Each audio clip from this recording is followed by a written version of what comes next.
Good afternoon, and welcome to the Music and Technology Seminar at Carnegie Mellon.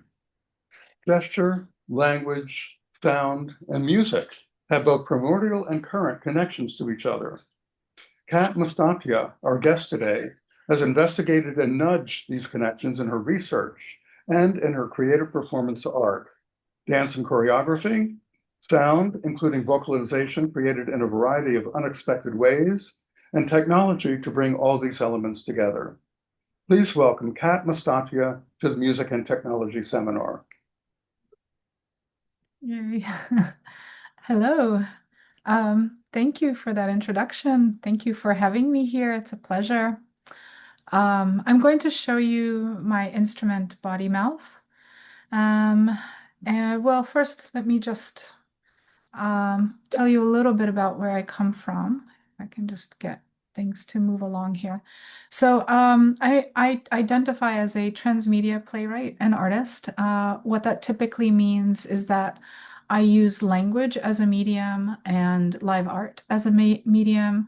I'm interested in the connections between digital culture and IRL, and those very awkward places where those two things meet.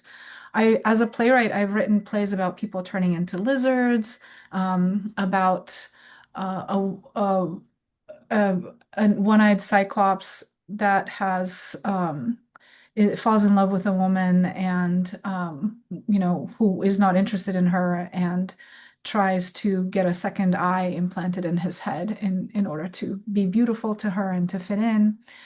So I'm using metaphor and absurdity as a way to talk about things that are actually hard to talk about.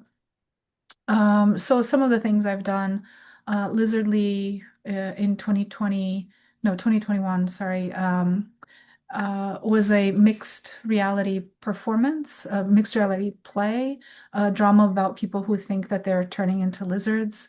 And it was staged with people wearing mocap suits, but those mocap suits were driving giant lizard avatars. And there's this really nice play between which one of those are real.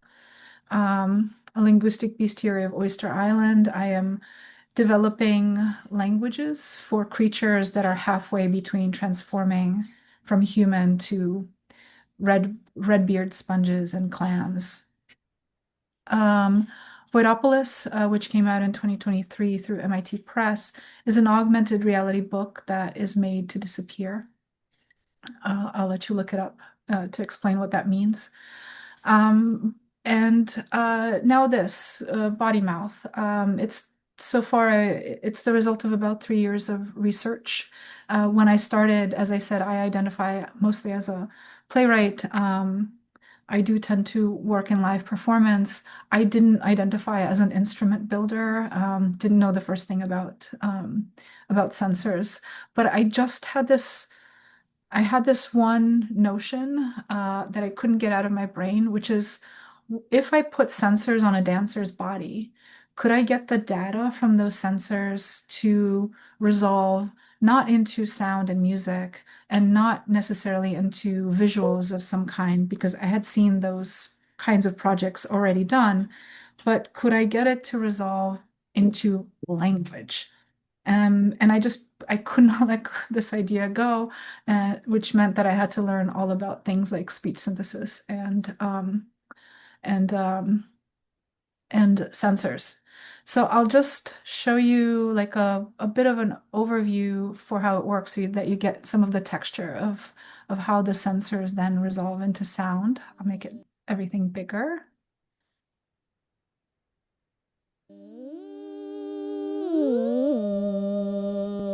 Hopefully you're hearing sound now.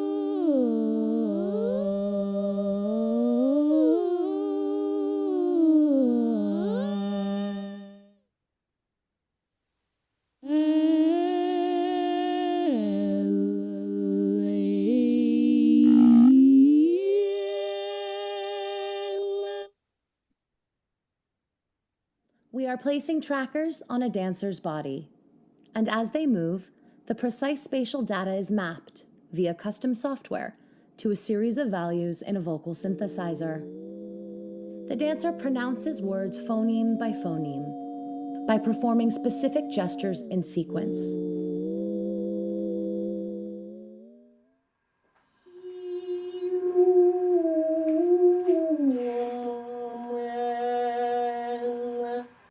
Quite literally, the dancer's body becomes the mouth. I am you.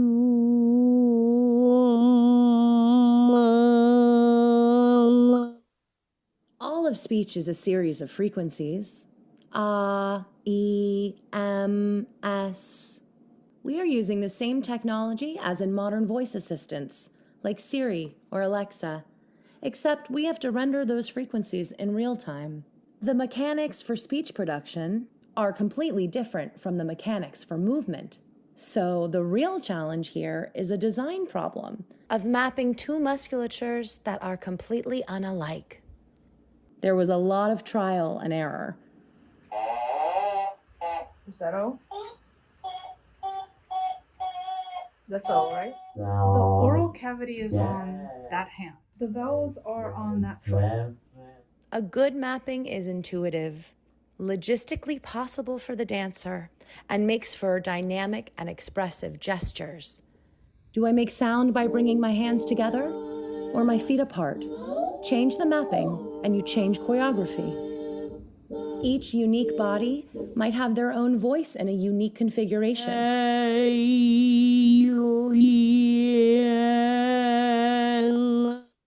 Or maybe dancers have to coordinate together to speak with one voice.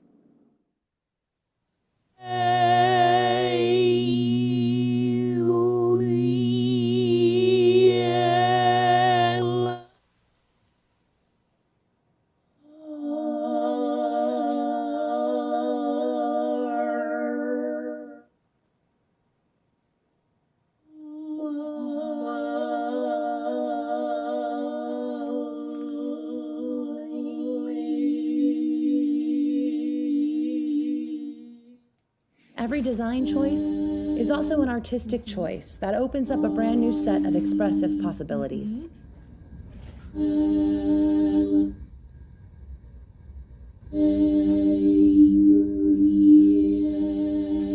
Layer on pitch and tempo, and the dancer is singing.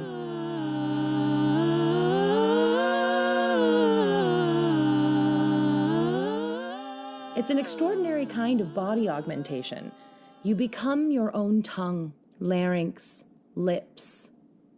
A dancer has to listen to themselves move and make tiny adjustments to their gestures to get just the right pronunciation. The effect of discombobulating the voice like this, extracting it from breath and embodying it directly, is unlike anything else.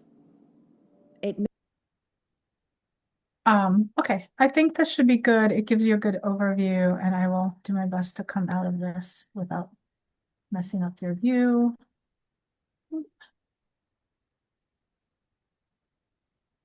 Okay.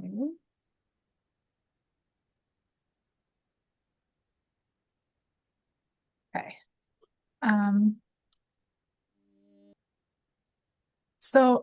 Yeah, I just wanted to fill in some of the gaps from what that trailer showed you.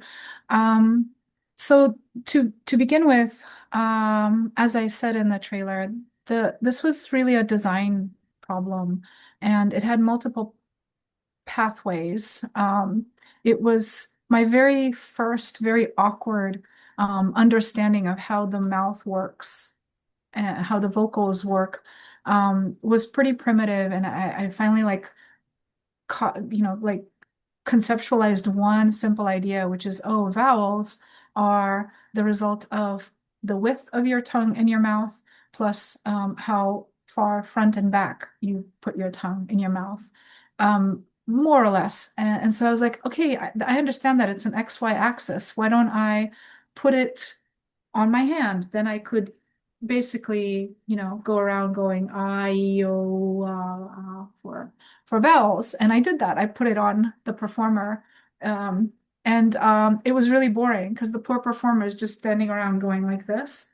and it was not particularly dynamic. So one of the things about how to develop this instrument, one of the criteria was there has to be a kind of artfulness to how the entire body is engaged in movement. It can't only be about one hand or one foot. It's got to really be fully dynamic on and engage the entire dancer's body. But it also then has to be logistically possible so that you don't fall down.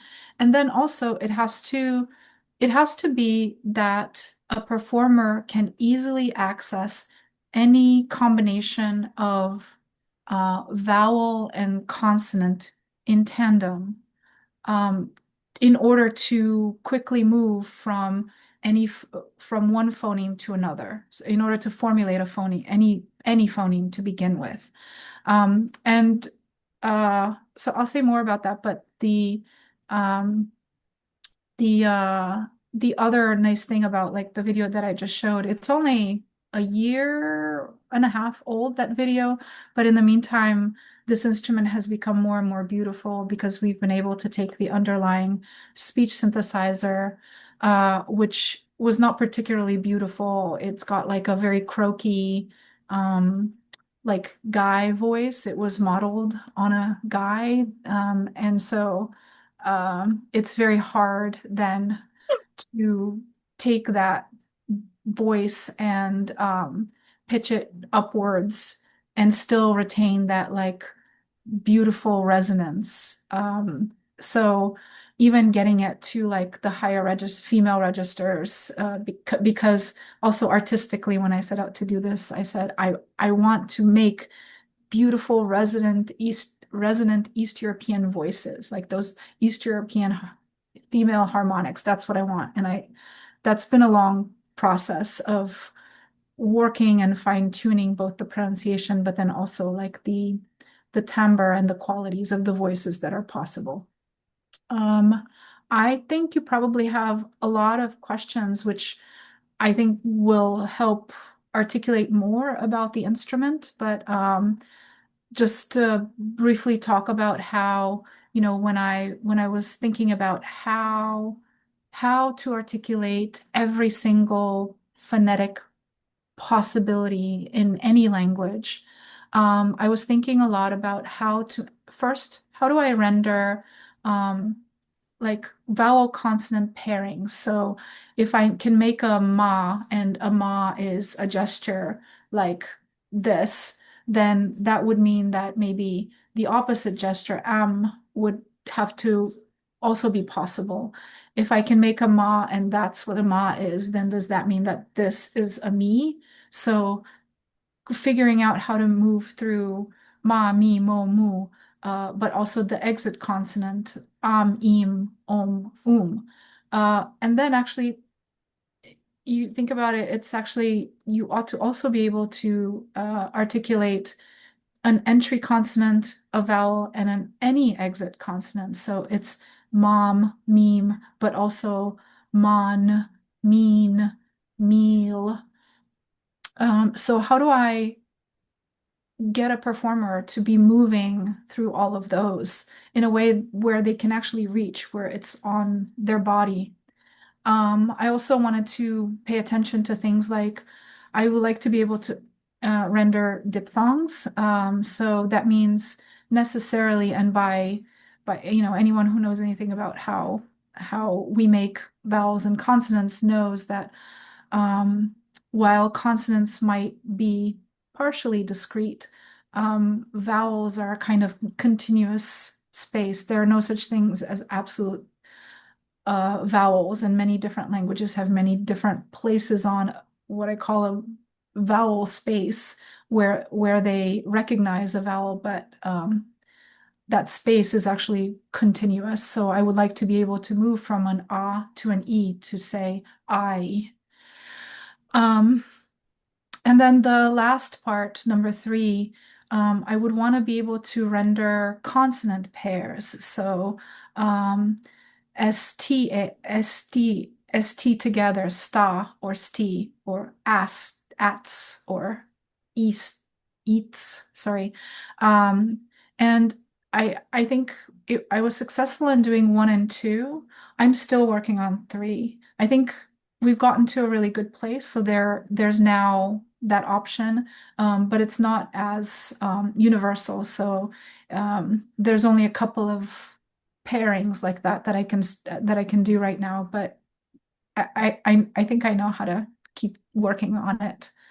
Um, and finally, I just wanted to give you a sense before I open it up to questions, and I'm sure you have many, um, just like the beauty of what can then be rendered once this instrument becomes, a stable piece of technology and really oh, actually, I have more to say.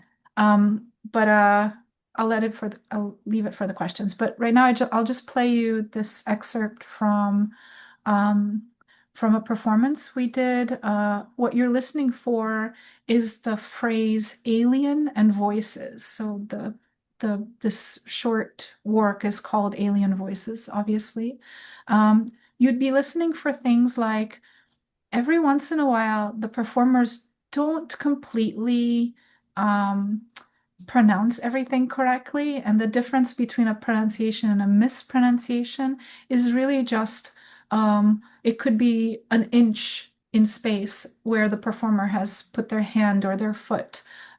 So they're working with repetition because those repetitions of the word voices and the word alien, you start to see a little bit over here, and you get alien, alien. Um, so you might even catch a couple of subtle, let's say errors that the performers made in this piece.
There you see him trying to correct his pronunciation in real time. Um, okay. Um, yeah, I'll just pause because I'm curious if there are any questions. I've got more I could say, but Yeah, I'm so sorry that I missed some part of your presentation. But would you mind explain like how are you doing the motion tracking in real time? Like I saw there was you're wearing some type of infrared deflector. Is that like running out of like infrared cameras? Is that why? Or is there yeah, like so this current iteration of the instrument is using Vive trackers, and they work, yeah, infrared. So they're at each of the four corners of the space, there are base stations, and then the trackers are on. They can be worn anywhere, but we typically put them on wrists and ankles. They're easier to wear and easier to move around with. Um, and yeah, we're using the Vive system, but the Vive system is usually requires a headset, and we're kind of bypassing the headset part. Yeah, I see. Thank you. Thank you. Mhm. I have another question. I think I heard some intervals during the performance. Is that like an intentional design? And how do you keep the pitch like very stable, like a tritone stable? Can you repeat the question? Yes. So I can hear some intervals like in the performance. For example, the voices. And Mhm. I wonder how you keep the pitch so stable. Like we can hear a tritone or sometimes it's like a third, I guess. Yeah, so the pitch is controlled by the performers in real time. And it's really on Felix, the performer on the right. It's on his right foot. And we have different ways of mapping that pitch. So we can map it as just a kind of just decide on what's the lowest part of his foot range and what's the highest part, and then anywhere where he puts his foot is gonna like be somewhere on the continuum. But we can also map it in like discrete steps. For example, if we need a fifth, and we need the top of that to be a very precise um, thing. But then, it involves the performer kind of knowing where to put their foot and like how high. I see. Thank you. Thank you so much. Mhm. I have a question. Actually, okay, you can do it. This is kind of a bizarre question, I think, but I ask bizarre questions, I guess. Uh, I, uh, I once spent some time on script writing, screenwriting. I got immersed in that. It was a fantasy at the time. But one of my projects was to have a person think something and make another person say those words. It all hinged on Broca's brain. Hmm. Your work, do you ever get involved with Broca's brain, which is really the how a person creates speech, actually? Yeah, I don't know so much about that concept itself, so I wouldn't know, but I probably do informally think about some of the concepts that are familiar to neuroscientists in how the the in how one comes to language.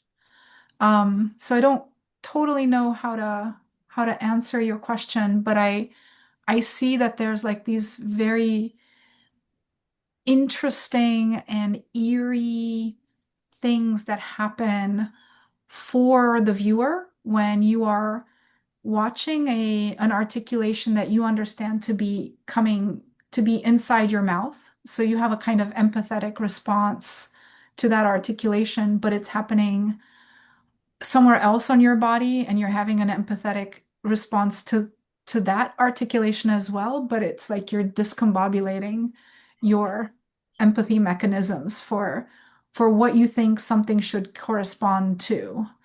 And and that is a very intriguing part of being part of the spectacle.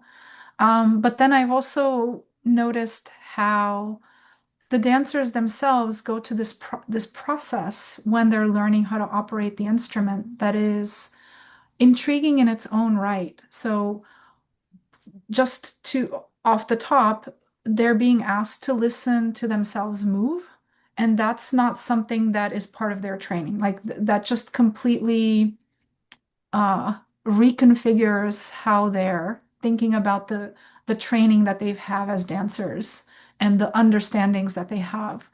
I'm also asking them to relate to space in a very specific way. So, um, a dancer will kind of understand gestural.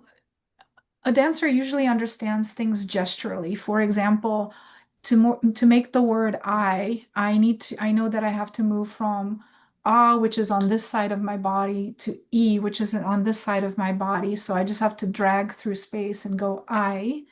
And if the dancer learns that gesturally, it's problematic because in fact it's just sensors being tracked. So the sensors don't care where the performer is putting their body in space. So I'll just see if I can demonstrate. But I can make I by going I because I'm moving from here to here. But I can also make I by going I, and I can make I by going I. And all of those are really just moving the sensor from this part of the space to this part of the space. And for dancers, that's actually completely strange idea because that gesture is very different from that gesture. um, so there's that, and then there's something else, which is that it's much even more profound than asking a dancer to pay attention to the sound they're making.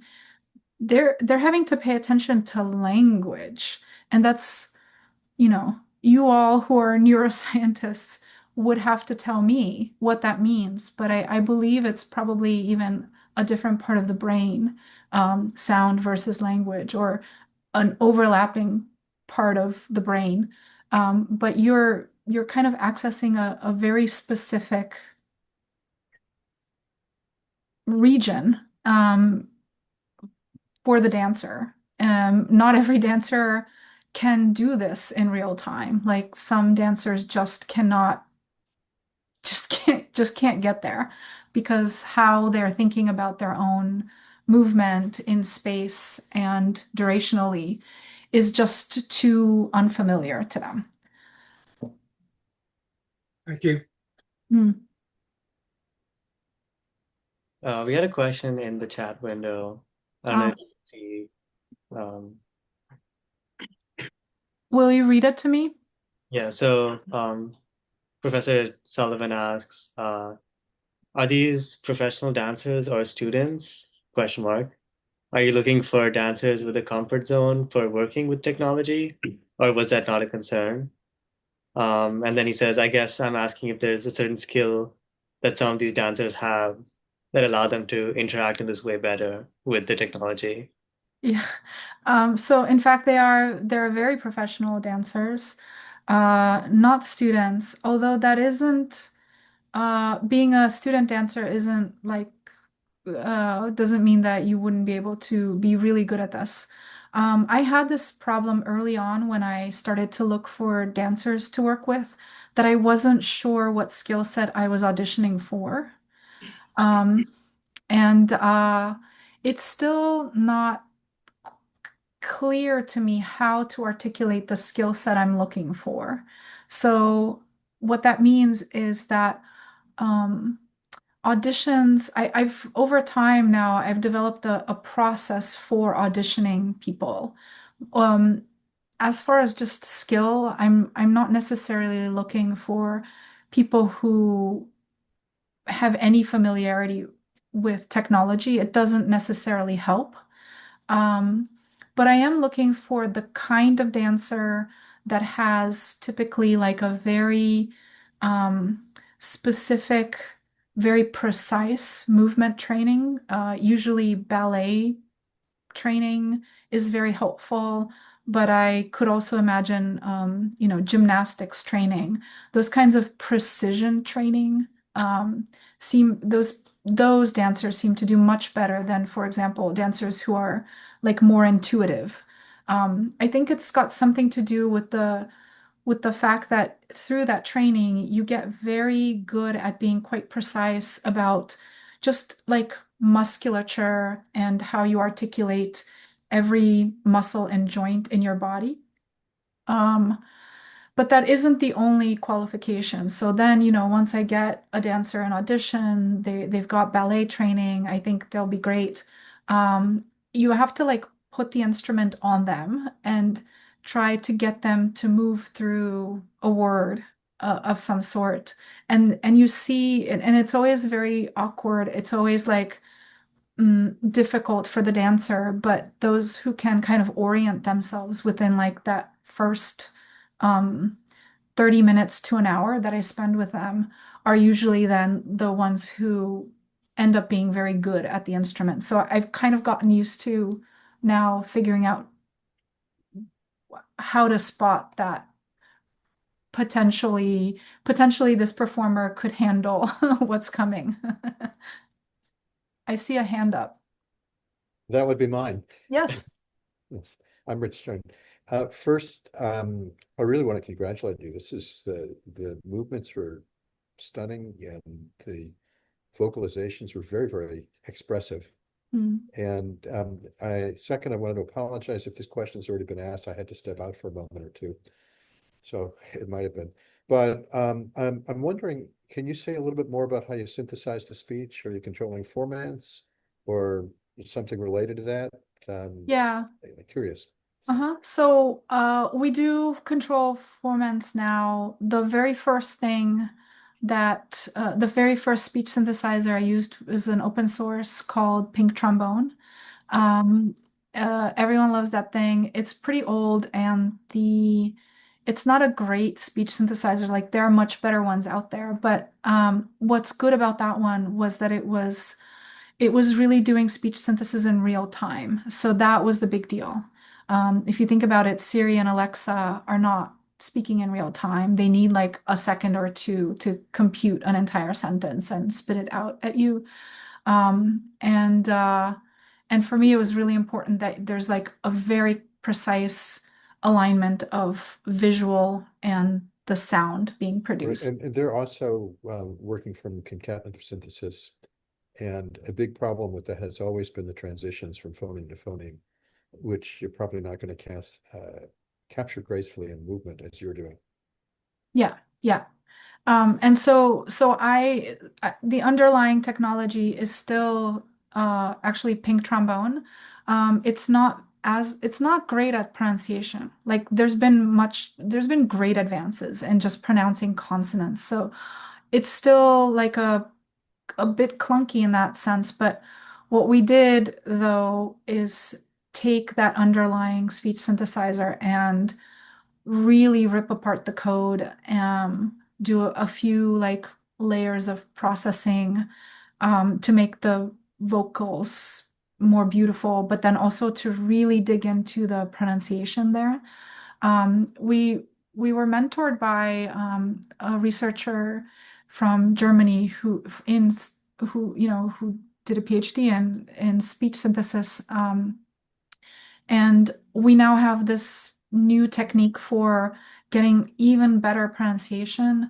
It's not yet implemented in what you're hearing, but I'm very hopeful that like in a couple more months, we'll get to where like some of those harder to render consonants like the plosives, the p and the t and the k. I'm hoping those will come to the forefront even more than now. Just out of curiosity, who was your advisor on that? Who that guy is? Yeah. His name is Simon Stone. I don't think he works in like academia anymore, but we tracked him down. He had like created a real-time speech synthesizer in his lab at the University of Dresden. And so like, I wrote to him even after he left the university and was like, could you talk us through this? Because it's hard and I don't have a PhD in it. Well, congratulations. Thank you. I've got a question. It's really such a beautiful concept to think about speech through movement, and I'm really curious, creatively, functionally, where you kind of see this. I know you're building more consonants and designing certain movements with things, but there's such a melodic element to a lot of this. Are you trying to get closer to speech, or maybe even words at the same time. I'm just really curious what kind of next you'd like to see the project go. What's been interesting in putting this on dancers' bodies is studying just in terms of expressiveness, what does this instrument do that is more interesting and more expressive than anything else? Like, what is particular to this instrument? And how does one compose for it in a way that is like highly evocative and makes the most of its affordances? And I would say I'm only just beginning to explore that. I did a 40-minute work this spring that like I feel very proud of, but I feel like I've just begun. I'm working on a full-length show for premiering in October. If you're in New York, come see it. But I think there's more to just understanding what does this instrument do that is its own thing. And yes, it's true that these earlier compositions are incredibly melodic because I'm working with repetition, and then it's been very satisfying to think about how to like blend harmonics and make these gorgeous melodic effects with them. But it's true that I'm also interested in ways in which articulation, mouth articulation and speech are like difficult or hard or awkward, like just studying that as a mechanism has its own expressive quality. And I think I've had a hard time so far getting performers to really dig into the awkwardness of, I'm trying to pronounce something and it doesn't quite articulate correctly. And how does that body articulation go or does not go with what the mouth of the performer is trying to articulate? So my next area of expressive study, of performance study, is to work with a performer who has both vocal skill and dancerly skill, and to work with the instrument's vocalizations in addition to the performer's vocalizations. Interesting. Really, really cool. So, Kat, just an observation. I think if any group of people can reproduce movements precisely, day in and day out, it would have to be dancers, because that's a special training, very specialized training. Yeah. And, people who are awkward like me could never probably do that. One other thing I noticed that all the harmonies seem to be very pure. So is there some mechanism that resolves slight changes into a specific pitch range? We sometimes set it that way. It depends on which project and which scene we're working on. But yeah, we can do that. Like we can basically we can make it so that the way the foot is pitching through five pitches could be like discrete steps, like not a range. So one version of how we set that kind of a range is to just let it be a continuous range. So wherever the performer's putting their foot, it's kind of going somewhere in that range. But then we can also be like, if you stick your foot right in the middle here, that'll be that middle tone. And right at the top, it'll hit the next key or whatever. I'm not sure I'm answering your question, but hopefully. Oh, yeah, that's exactly what I was curious about. Yeah, I think we've had a raised hand, Alvin. Okay, so I just want to have a short question about like this project sort of reminds me of sign language, like how sign language can map gestures into like meaningful sentences. So I wonder, have you ever considered like smaller the scale of the entire project to make it like maybe usable on hand MR, like mixed reality devices? Yeah. So this question came up early on in this research. Um, For me, it just wasn't the area that I wanted to pursue for a number of reasons. For one, sign language really is working with the upper part of the body. So we're talking about hands, eyes, facial gestures, sometimes what the mouth is doing. For me, I didn't want to work with what the mouth was doing or what the face was doing, right? I really wanted to work with full body expression um, and um, and really involving that like spatiality of hand, foot, head, all in space and how they create shapes. And so I think if I had tried to really render sign language, I would not have been very successful. Also, sign language, when you think about it, is a pictorial language. A gesture means sun, whereas I'm working phonetically. And so that's also just a fundamental difference. It would be very hard for me to make this resolve into an entire phoneme sun. Um, and then thirdly, I just felt like conceptually that wasn't going to be my project because sign languages, practitioners feel, this is its own language, and it doesn't need to be. The deaf community is very proud of their culture and of the way that gesture and language work in that culture. And so it just wasn't going to be a place that I knew that much about and was going to like delve into.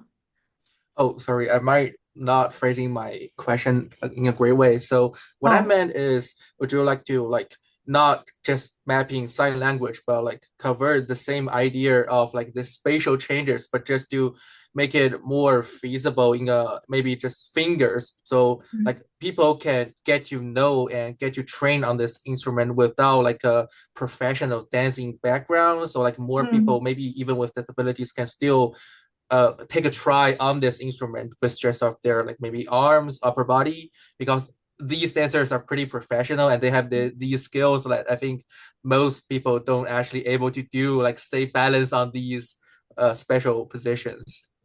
Yeah, now I hear your point, Mhm. and you have a great point. Um, Initially, I started using Mimu gloves as the out-of-the-box sensors, and if you know those, like Yeah, yeah, yeah. that happens on a finger is extremely Mm-hmm. expensive. In the end, I wanted to let that go because I just felt like I still wanted to involve hand, foot, Mm-hmm. body, like that's where I wanted to work. Now, I take your point that we are not all professionally trained dancers, but there's something very interesting about the fact that this, when you think about it, pretty much every musical instrument you can think of is designed for um, for a performer to get from one place to another really fast. You're designing for speed of access to the instrument's affordances. And here, this is the only instrument I can think of that where I'm actually deliberately, for the sake of expressiveness, making things hard to reach. Because in fact, I can make a version of this instrument that fits your body. It's totally doable, and where you don't have to pitch your foot all the way up to get to a good pitch. Like I can put that pitch on front front back space, which means all you have to do is make a gesture and move forward, or make a gesture and move back. And I assure you that there's a version of this instrument that I can fit to your body. I can fit it to your height. I don't have to make this space that big. I can make it much smaller. So I can make it so that you're just really moving here in this little region, right? I can totally do that for you. But then what I do for the dancers, because they are athletic and because they are expressive in such exciting ways is I say, okay, the same thing that I might do here, I want you to do it all the way over here because I want to get them to stretch all the way across. Um, so and then just also it is very configurable and very flexible. So I can fit it to a body, which, for example, someone who doesn't have an arm, I actually can make a version of the instrument that fits that body. So there is actually an element of accessibility. And I think there's also an element of one becoming virtuosic on the use of the instrument without without needing to be a highly trained dancer. But I just think it's so much more beautiful. Yeah, I get the point. Thank you. Mhm.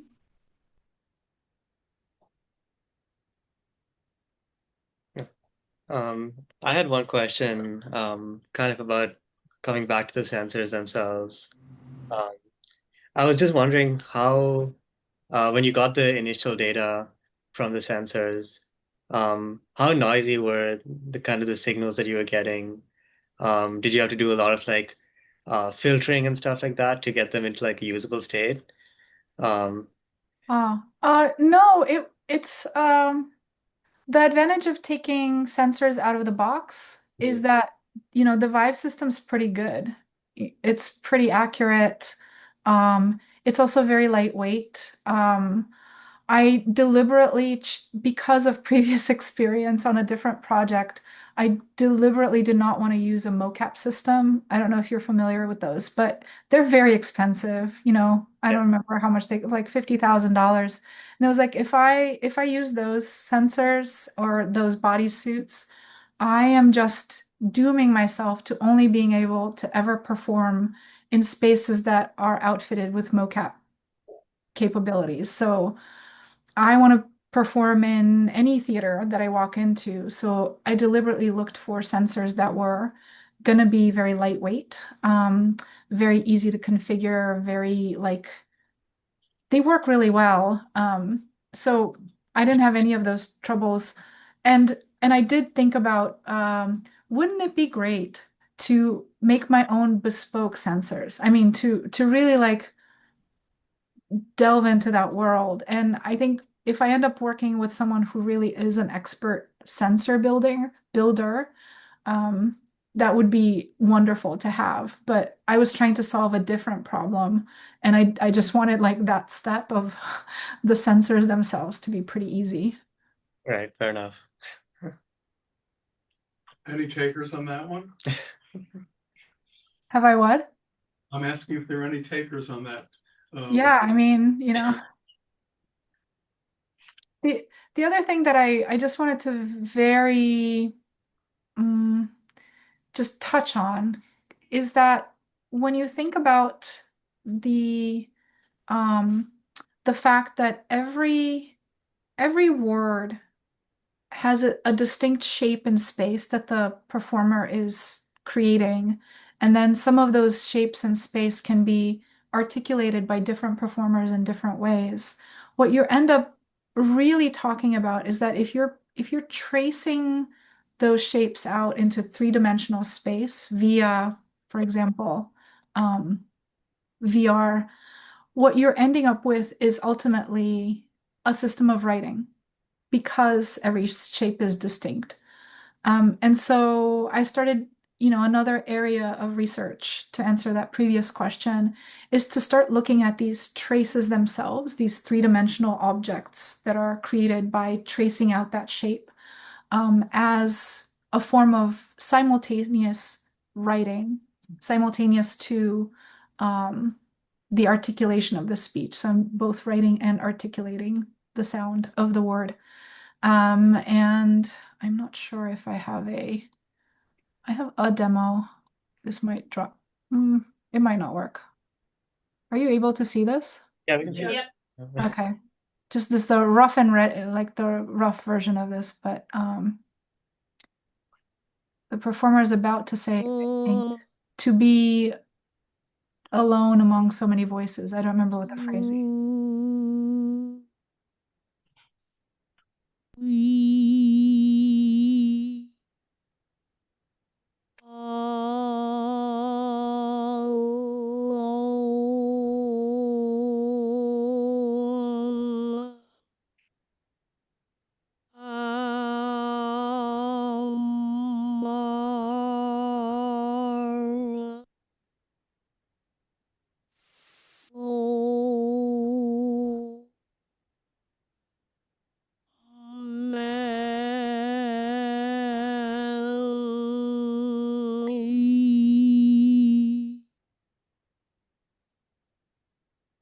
Well, you get the idea. I don't want to finish the entire phrase because it takes a while.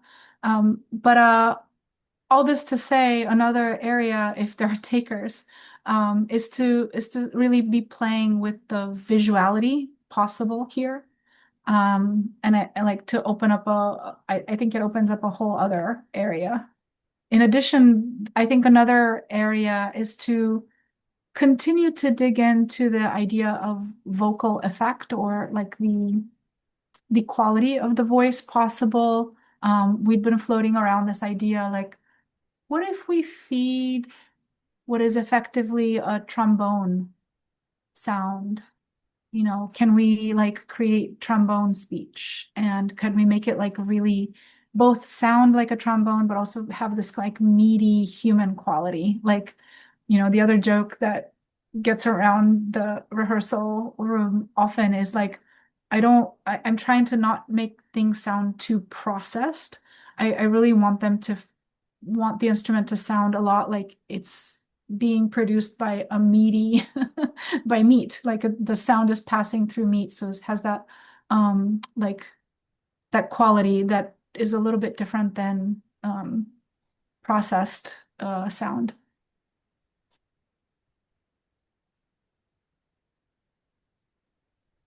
Are there any other questions? I think, So, yeah. yeah, I just wanted to say in response to your last comment that there is a pretty big literature in linear prediction of people taking various different kinds of filters, could be musical instruments and things like that, and applying human generated excitations to them. And indeed, it sounds like somebody speaking as a trombone or whatever format structure or instrument or filter structure you might have. So you should be able to do that fairly easily. Yes, but not always in real time has been the hiccup. And that like we found really beautiful filters, for example, to get to like this like resonant female voice, but it introduced so much latency that that became a problem. So it's always this thing, like whatever Yeah, you can. I can't comment on that. Mm. Haven't tried it myself, but there are certainly things that you can do that are fast and responsive, but I don't know how good they're going to sound. Yeah, so that's been the trade-off. Yes. Yeah. I have a question. You mentioned about working with people who are vocalists as well. Yeah. It made me think about, I don't know if I'm sure someone here has heard of Imogen Heap, but she has like wires connected to her hand and like. It was a meme of what she was talking about. Oh, Imogen Heap okay. developed this. Oh, okay. Yeah. Great. I didn't know that it had a name. Cool. Great. Yeah. Yeah. Yeah, and those are, those gloves that she developed are fantastic for musicians. It's where I started.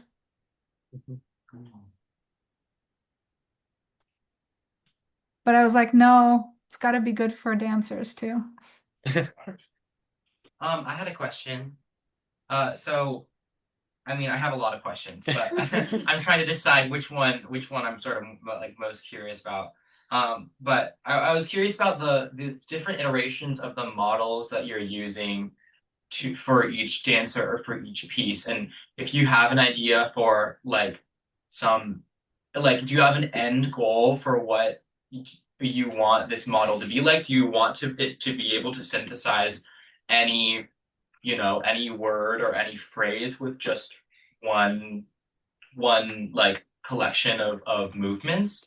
And also, related to that, like how much did you change? I know you talked a little bit about like changing like whether the pitch is discrete or continuous, but how much did you change the sort of the models in for different pieces or for different dancers? Yeah, actually a lot. So there's, I call them shapes. The one shape that you saw in performance involved, in order to make sound, we're measuring the distance between the wrists, right? So performer pulls their wrist apart, it's silent, comes together at a certain point, there's sound, and then how they come together becomes how they're articulating. So that's just only one of the shapes that's possible. And it was like one of the first shapes. But we also have, if you think about it, there's a very different kind of choreographic language. If for that same concept, I'm trying to measure the distance between this wrist and my foot, then I'm having to like either lift my foot up or go down, and that is a completely different choreographic language. But then we have other, right now in rehearsal, I'm working with a shape I call the tree shape because it involves the performer raising in order to have a voice, raising their hand above their shoulder. So there's a lot of this, up movement, and everybody says it resembles William Forsythe's work, the choreographer, because there's just a lot of line, point, line, point. But that's because I'm trying to achieve something kind of specific, and that's in that scene that I'm working with. I've also had, for example, one dancer, instead of, doing the wrist to wrist thing, just she had long hair, and one day she like took the sensor off her wrist and put it around her hair, and she ended up like with these like crazy shapes. Like the whole entire choreography was this like bringing her head to her hand. It was like insane, but also very expressive and exciting. So I think the whole point is that flexibility of what do you want to achieve expressively, and how do you configure the instrument to get to that point. And I think sometimes we can do things like, in one scene, I know what kind of words I want to be pronounced. So for that scene alone, I might start changing where the consonants are in space so that the performer gets there in a more expedient way. But otherwise, so all this to say that there isn't like a standard, right? And that's interesting to me, that there's not a standard. I do have a shape that I put on the body, which if you're a layperson and you want to try the instrument, I'll give you like that shape because I think it's probably the easiest one. So I would say maybe that's become by default the standard, but there is not really a standard. Thank you. Any other questions? Okay, well, Kat, I have to thank you very much for being here today. Thank you. It's been a pleasure.